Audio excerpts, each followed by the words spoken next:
Mark and Jade are here. You are tuning into the Godbolt Life podcast, where anything goes because love covers all. God uses marriage to grow us and accomplish His will. He's got plans for your marriage too. This is Mark. And Jade, and this is the Godbolt Life podcast. Welcome to the finale. The finale. The last one. The last one. Of this season. Definitely seasons to come. Yes. So we wanted to just kind of chat a little bit with y'all before we hop into this episode. This episode is one that we want you to be in a place of peace when you watch.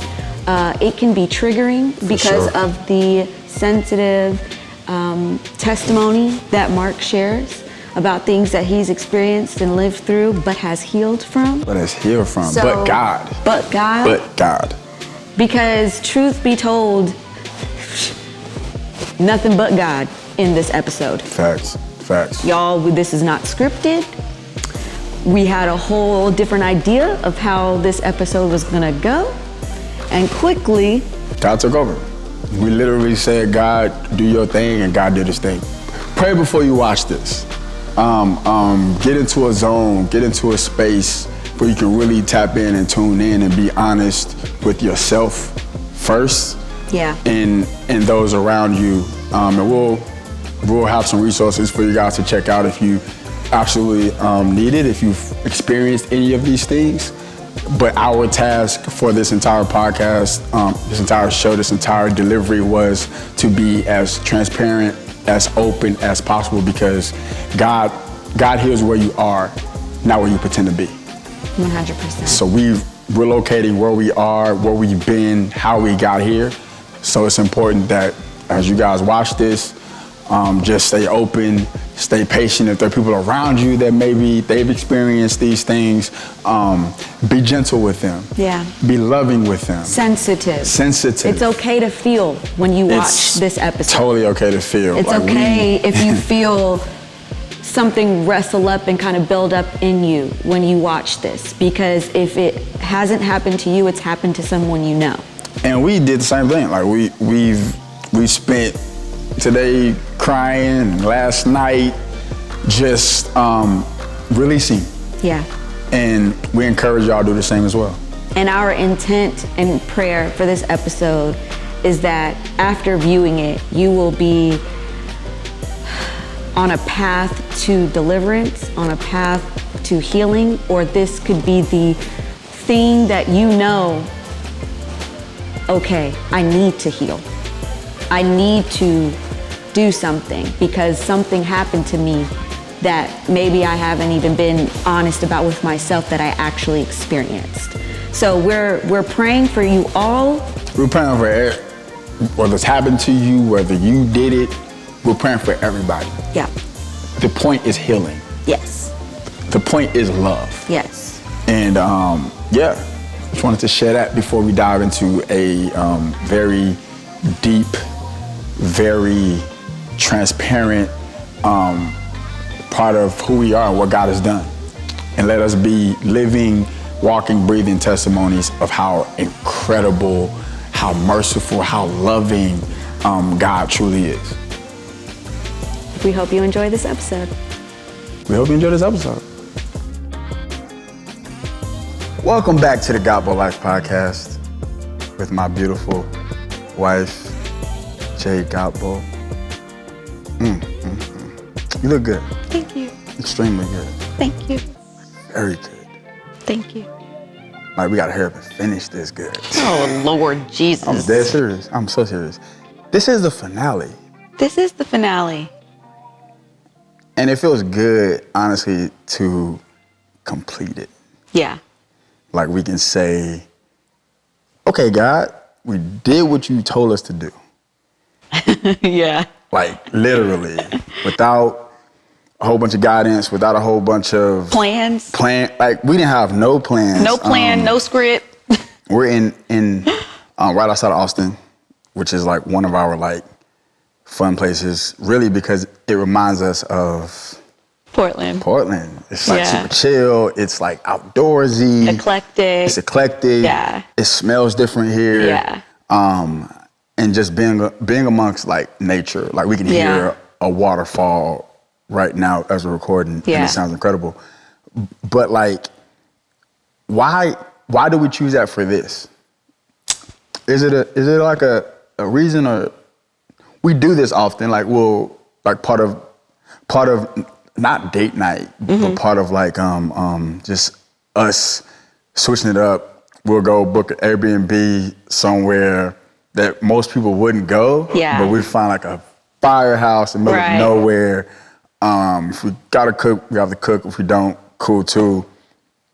And we just enjoy each other, which reminds me of our first year marriage anniversary trip. Yeah. Which is when we like, honestly, I feel like we not set this plan in motion, but we did kind of lay a foundation of us and how we can be better people to be better partners. And not only that, but truly like deciding that we're supposed to do something together. Like, it's one thing for us to be married and doing our own things individually, but when we went on that trip, that was the first time we really said like, okay, God, you want us to do something together? And it wasn't until months later or a year later that he actually revealed what we were supposed to do, but we already wrote what we were supposed to do in 2019. So like, it was a matter of just us catching up. Which I feel like we're doing that now, because we ended the last episode with the saying, God saw this then.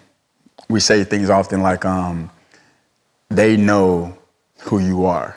Yeah. They being everybody but you. Like most of the time, people see who you are before you see who you are, which is why you get like the threats and you get the opposition, because it's like when God is on you, like when what you're doing is truly anointed, most of the time, people sit on you first. Like take this back to the Bible like we keep doing. Saul didn't want to be the king. Like Saul was hiding when God chose him. Saul was like, I don't want this, because most people wouldn't want this. And I even think about like some of the stuff going on now where people send us messages. I think you deleted a comment. What? Somebody was like, all I gotta do is talk about God.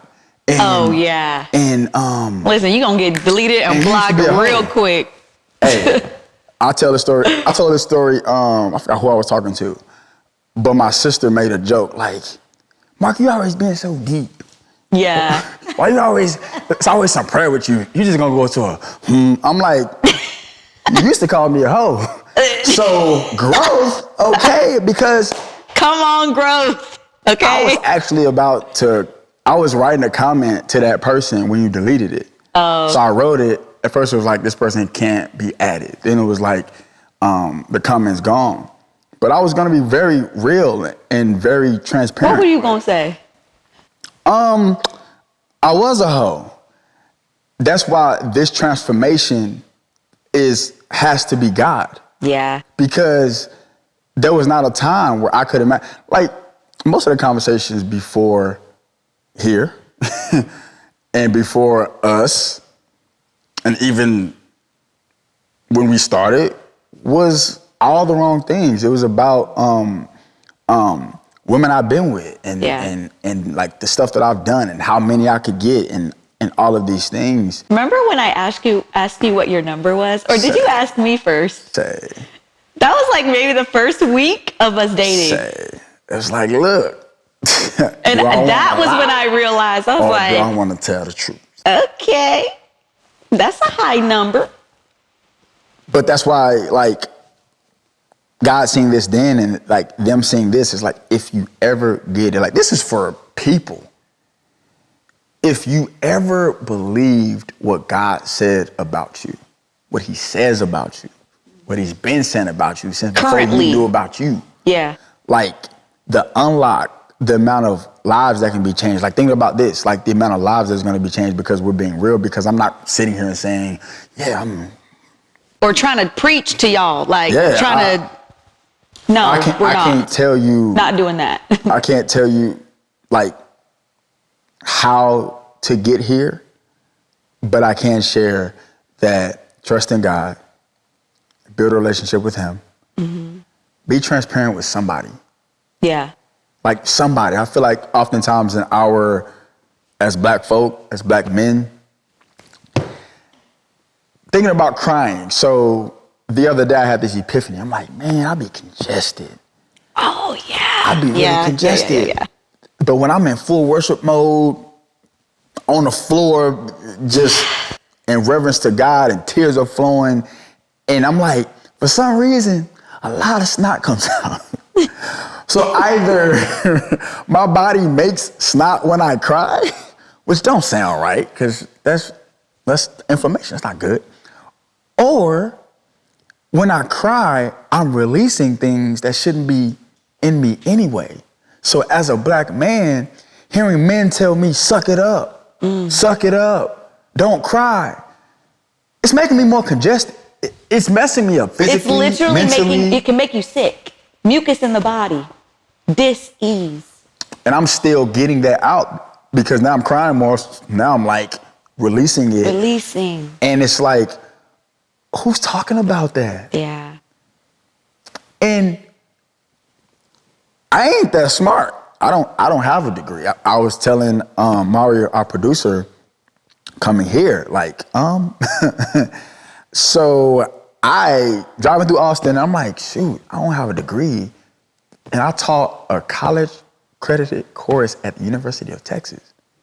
Wild. So I'm not the smartest person in the world at all. So I know more men know this, but we're not sharing it. Like, we have platforms like these and we're talking about, all the other things. And I feel like it's important that we come back to have these types of conversations because more people can see, hey, this can be you. Right. I didn't want this. Did you want this? No. What was if you would have said to old Jade before, if you would have said to Lipstick and Curls, where you would be at the tender age of 31, what would you have told her? Ooh. I mean, okay, let's put a number on it. So 25-year-old or 21-year-old Jade versus 25-year-old Jade. 25? 25. Okay, 25-year-old Jade was Actually, no. What? 2016, 26-year-old Jade. No, that would have been, I was 25 when we 25, met. I'm tripping, I'm talking about, yes. So 25. When we met. Yeah. When you walked through North Park, girl. Oh, God. With that voter sticker pin on. I was like, ooh, you go, girl, you care about. I ain't never voted in my life, but she walking up here, I'm sure gonna act like I voted. I voted for Barack. Black folks say that's the one time you vote. I voted for Barack, you lying. but I was like, okay, this girl looking all. Yeah, I care about things. Okay, yeah. so what would that 25-year-old woman say about, what would you have thought 30 was going to be like for you? Everybody got 5-year plans. Honestly, I didn't have a 5-year plan.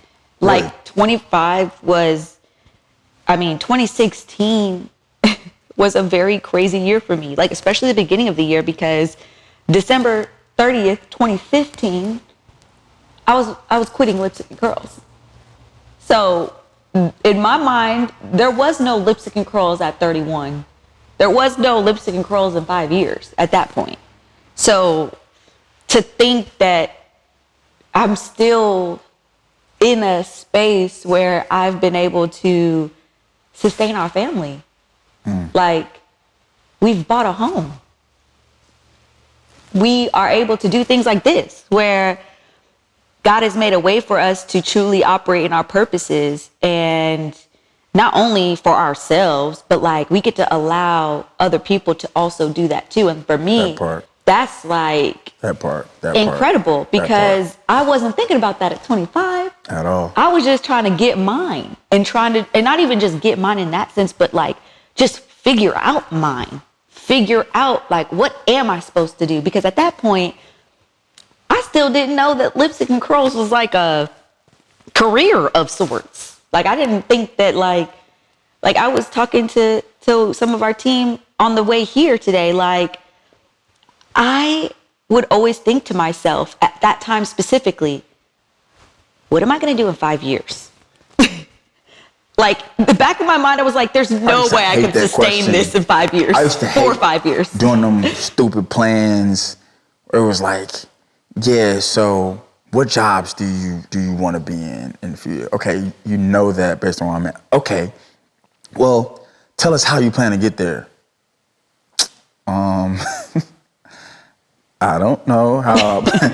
Like, I don't know how I got here, to be honest with you, miss. But since y'all making us do this, so let me make up something. But yeah, it's like, But Jesus tells you, don't worry about tomorrow. Right, which is so contradictory to like everything. In the world, that's the whole thing too. Like the more we go down this path of our relationship with God, the more backwards everything feels like. And it seems like, how could I possibly know what I'm going to be doing in 5 years? You supposed to have, I don't know. No, you're supposed to have that plan. Like, what are you doing? What are you doing with your life if you don't know what you're doing in 5 years? What are you doing with your life if you don't know what you're doing in 6 months?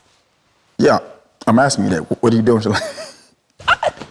Whatever God tells me to do. Okay. See, now that is a different response than what 29-year-old Jade would have said. Oh, truly. Because 29-year-old Jade was still out here trying to get her coin. Okay. Yeah.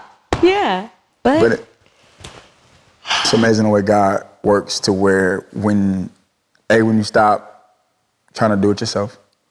Yes, 100%. And fully give it to him. Yeah.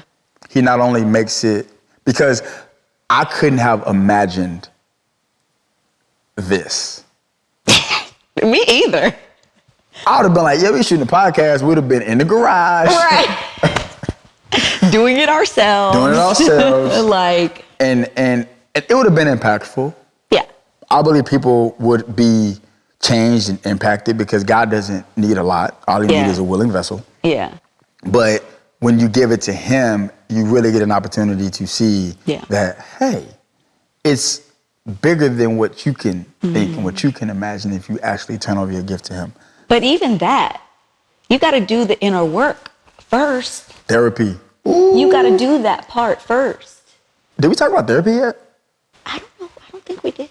Therapy. Ooh. Game changer. Okay, so game changer. I just felt this literally in my stomach when I said therapy because there was a topic that we were supposed to talk about that I was supposed to go public with. Oh. Should we do that here? It's a finale. Yeah. It's time. How do we get here? So, on so many levels, this shouldn't be the case. I shouldn't be sitting here in this beautiful barn with this amazing woman, with our beautiful kids, in my right mind, in deep relationship with God, like deep relationship. I'm not supposed to be here. The enemy had a lot of tricks up his sleeve to keep me from getting to this moment. He used things that I was born with. He used things that I didn't ask for, all to keep me from speaking about God. And it almost worked because for years I was like, yeah, I grew up in the church and all, but that ain't really my thing. Like, I've seen too much. I know too much. I've experienced too much. And if that's what it means to be a part of the church, I don't want a part. I'll try my own hand. So when I was probably from the time I ain't gonna say the time. I'm just saying it happened. Okay. But for about a 6-7 year span, I was sexually abused by a pastor. And oh man, that almost stopped me from using the gifts that God gave me. That almost kept me from being the light that we see now. And I even think about people that I know, or like people that I hear about that have gone through like similar things that don't turn out this way. So I take no credit. God, I'm talking about in some of my darkest times, some of my darkest seasons, when I'm just like literally running from God, because I'm like, how could this happen to me? The cool kid, the one that dress fly, the one that's an athlete, the one that's doing all the things that I thought would keep that away. Even something like my porn addiction, like that was like lit on fire, because I'm trying to prove to myself, like, there's nothing wrong with you. Like, you work for women. And so I remember I was watching a documentary in Oregon, and I hadn't even shared this with you yet. And first of all, I ain't really a documentary fan. This girl, I can only take so much of some things. I'd be like, look, I can't watch all this sad stuff all day. Like, give me one of these a month and I'm good. Like, there's enough going on in my life that I don't need somebody else's sadness. But every now and then she'll talk me into watching one. And I don't even think I was trying to watch this one. I was probably working and it was on the TV. And I start to hear a lot of common things. I'm like, that sounds familiar. That sounds like something I've dealt with. And I hadn't even said it out loud yet to myself, let alone to her. And I broke out in tears. Mm-hmm. Like, you was probably the first person to see me cry consistently. And it would only be in our place, in the comfort of our home. And I would still be like, yeah, like trying to cover the fact that I was crying. Like, yeah. Because somehow I wasn't a man if I was shedding tears. Like, that's not manly. Men don't do that. Yeah. That was a lie. But I'm sitting here, finally, I look at her, I said, babe, I gotta tell you something I ain't never told nobody. Like, I've never told anybody. Like, the only person that knew in my mind was God. I didn't even know. I was like, I'm not even talking about this. And I shared it with her. And something changed. Like, something, like, broke. Mm-hmm. And that would start the journey of healing. Mm-hmm. And it still wasn't until therapy. Mm-hmm. Start therapy, and the man is like, yeah, you know, I'm thinking I'm going to therapy for a porn addiction. I'm like, I'm going to therapy because I've tried to get out of porn for 20 years. Like, tried everything I had. Like, I'm like, not doing it for a week. 8 days later, dang, gosh. Okay, I'm not doing this for 2 weeks. 13th day, or 15th day, dang. So then God was like, tell your wife. Excuse me, sir? Tell her. Well, I'm trying to keep it from her. She don't know what I be doing in the bathroom when I say I'm going to the bathroom, do number 2. She don't know what's going on there. So let's keep it that way. He's like, do you want to get free? Yeah, because I'm not taking this into my marriage. That's what most men say. I ain't doing this in my marriage. That's where the line is drawn there. Nah. Kept happening, and finally I had to tell her. I told her, and then that wasn't enough, because I would have like stints where I would go. I thought, okay, maybe it's how many times we have sex. That didn't matter. And so finally, I'm like, okay. The guy was like, tell her every time. And that was that was the first kind of like switch flip. Then I'm like, okay, I'll tell her every time. And then the code, which was kind of like the thing that broke it. Yeah. She has a code on my phone now. I can't go to certain sites or nothing without having a code that only she has. I'm not stupid, so I'm not gonna go ask her for the code. Cause she know what I'm using the code for if I ask for the code. Like, it's like, if your man asks you for the code,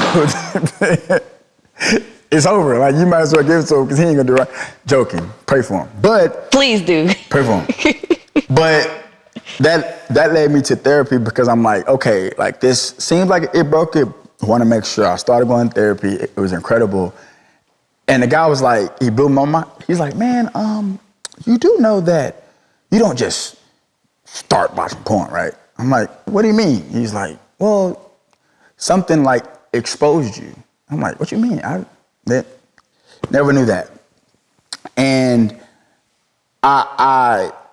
we have this tendency to bury things as far back as we can. We bury them, put a wall up, then we put barbed wire fence around that wall, then we put dynamite in certain areas, and then we put pit bulls, and then because nothing can get here. And then we black it all out. Then we black it all out. He had me write a letter to my 9-year-old self. I was like, oh shoot, okay. Because I'm trying to figure out, like, where could this have started? And sure enough, I went home and I was gonna save the letter for later. I was excited about the letter period. I mean, he asked me things like, what did he ask me? He said, shoot, you gave me this list of people to forgive, but there's a problem with your list. I'm like, what? Like, I put the man on there, I forgave the man, so like, what is it? And he's like, you didn't forgive yourself. So like, therapy changed from that perspective, and actually therapy helped me to forgive him even more. Because I've forgiven him surface level, but what I learned was before I could forgive him fully, I had to forgive myself. And so therapy brought that on, but I wrote the letter and it hit me like a ton of bricks, like everything. And I was so shook that I ran out, told you, and then I knew, okay, talk to the man. I reached out to him.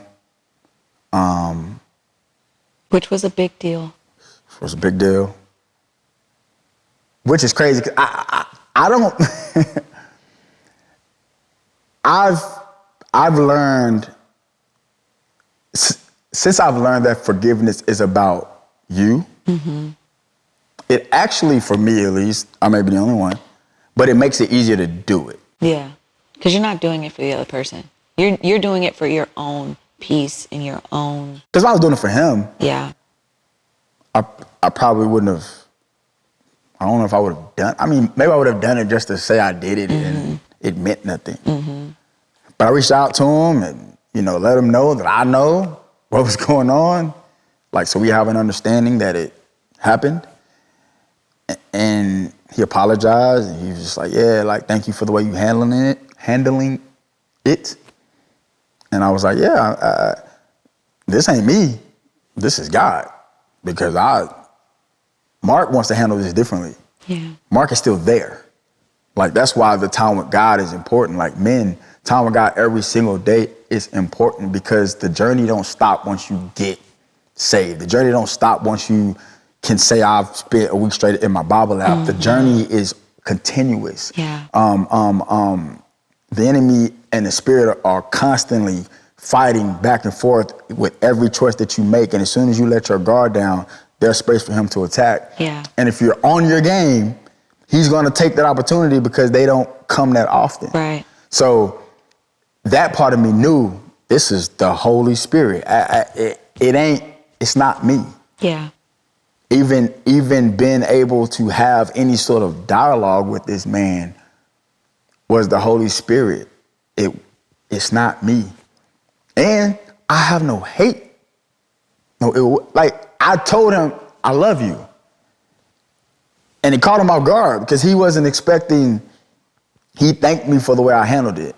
He wasn't expecting me to do it the way I did it. But again, it wasn't about him. Right. He was just a part of the process. Yeah. And we fearing God, right? Anybody else, you just that. But yeah, and yeah, it's something that, like, I definitely feel like needs to be talked about, needs to Yeah. be shared, because it happens more than we think. Yeah. It's affecting a lot of people. It's affecting a lot of men. Yeah. It's affecting a lot of families, Yeah. because that's something that the enemy uses to literally change the trajectory of your life. Not just your life, And generationally. generationally. Because that thing hops from one generation to the next until someone decides to break it off. And that's what you did. We did. Because I also couldn't have did that without you. Like, the magnitude of what I felt, probably telling my mom was probably That was hard. the second hardest, from actually saying it out loud with somebody that's around. Yeah. Same thing with the cheating. It was like the saying it out loud part just did something different. Yeah. Where it was like, okay, Yeah.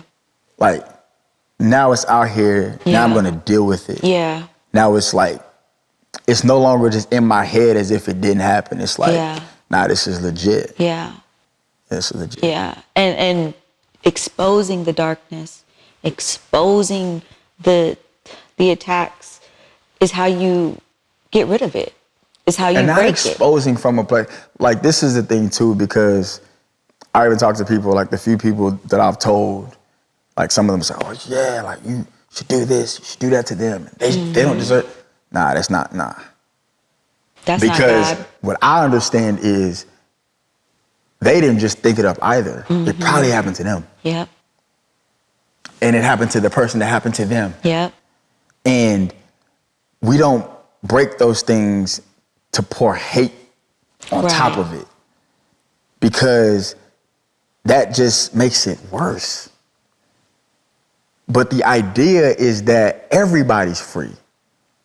Like, God sent Jesus for everybody. Everybody. God didn't say, for God so loved black people, for God so loved white folks, for God so loved people that loved him back. Yeah. It says, for God so loved the world. So if that's the case, that means even the people that you don't like have access to him. We're not gatekeepers. We're not the ones that can say, oh, well, you can get in heaven, you can't. You got some, Right. I don't like your track record, get out of here. Like, we don't get it. We may feel like we can do that, but judging is not our job. At all. At all. So, yeah, like we're talking about this here. It's a safe space, and I get a chance to say it the way I want to say it.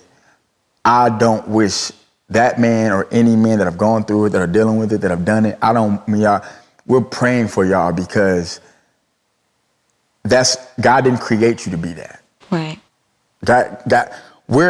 We have to all, if you believe in God, if God created everybody, everything, and God is only good, that means God can only create good things.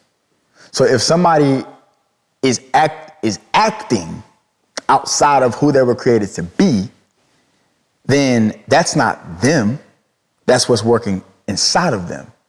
So Jesus was careful. Jesus never threw anybody away. People that maybe man would say, oh, you deserve to be. No.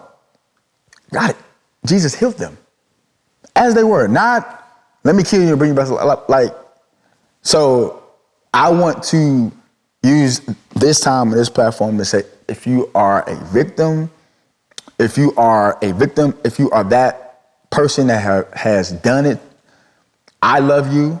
God still loves you. There's still hope for you. You can have this. Like, you can have this. This isn't foreign. I'm not God's favorite. I don't deserve this. Even though that happened to me, I've done things too. A lot of things. I don't deserve this. This ain't because I deserve it. I ain't got my sticker card punched 10 times and then 7 times, 12 times. Not like, no. Submit everything to him. Yeah. I can do this because I gave it all to him. Yeah. I didn't try to do it myself because you ain't got the willpower. I ain't got the power. Period. So yeah, I love you. I'm praying for you. I'm praying for us. And hopefully my testimony can shed light on the topic, but can also bring both parties to the table to heal, because we deserve it. Yeah. Like families deserve it. Yeah. Like we need more men in the homes. Like that. Yeah. I can go on that. Well, I'm proud of you for sharing. Stop. No, I'm joking. But I really am, because what you're saying at a time, you said it yourself, you couldn't even speak it out loud by yourself. When I say that was one of the most embarrassing things ever, like what? I was like, that can never get out. That's going to my grave. I wish, what? And if somebody tell it, they know it, we fighting. Like I was like, yeah. And babe, like you don't even realize how powerful that is, that you are telling your story and really saying, like, even somebody like you, because people can put you on a pedestal and think, oh, he fly, that, but you ain't no different than anyone else. We are no different than anyone else. At the end of the day, we are people. Mm-hmm. We are people that go through things. And it is only by God's grace that we can experience peace and love and joy in this lifetime. But there is a process that has to happen in our hearts, because we are subject to attacks from the enemy, especially chosen people with very, very specific anointings on their life are attacked at such young ages. And we end up growing up thinking that somehow all the stuff we're struggling with is like our fault. Like, but think about that. In therapy, I thought about that same thing. Like, I was 6 years old. I was 10 years old going through things. Didn't even understand. But yet here I am, 31 years old, 30 at the time when I'm going through my therapy, recognizing that, Jade, you were a child. Babe, you were a child. No, of course you didn't understand. Of course it didn't make sense. Especially when things like that happen from people that you love. Like, let's not even front. Like, people can say they love us all day. But when we actually love people back, and then they hurt us in ways that are unfathomable, things that never get out, things that you never want to tell people. Never get out, ever. But the thing is, when you started being honest about that, so many other things, like, it was just like all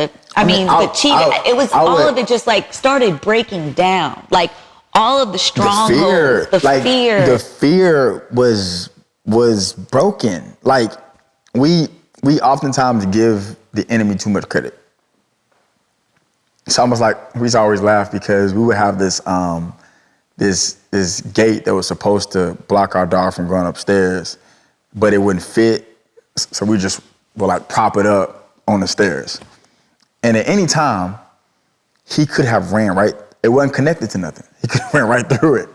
But he never did, because he's thinking that he's stuck. Mm-hmm. That's how fear does with us. Mm-hmm. At any moment, you can break it easily. Or, God, can you move this out the way from me? Oh, no. Like, but he ain't gonna move it away for you. He's not gonna. But like recognizing that, like, you need your to be. Participation is necessary. It has to be it has to be you and God. He's like with kids walking around the bike. We're like, yeah, we can do it. Come on, come. God is like, come on, you can do it. Mm-hmm. Trust me. Yeah. I got you. Yeah. Take the step. Yeah. Dude, I remember. I mean, going back to the story, because it's so just relevant. It was like, tell her, talk to her. You can do it. Trust me. Even with the porn thing, I was shook. Like, she gonna think I'm freaky and weird, and she's gonna want to break up with me, and she's gonna think that I'm just this nasty, disgusting human being. And like, it was like, no. I remember conversation where he was like, baby, I lose the shame. Because that was it, like, when you keep it in here and don't say it out of here, the enemy can trick you with your own thoughts. And then you start helping the enemy by getting creative with the thoughts. With the thought. You think that, enemy keeps attacking me. No, he dropped one nugget and you done nurtured that nugget for 10 years. I have a question for you. I wanted to ask you this actually for a minute. It's great that it's on camera. This is awesome.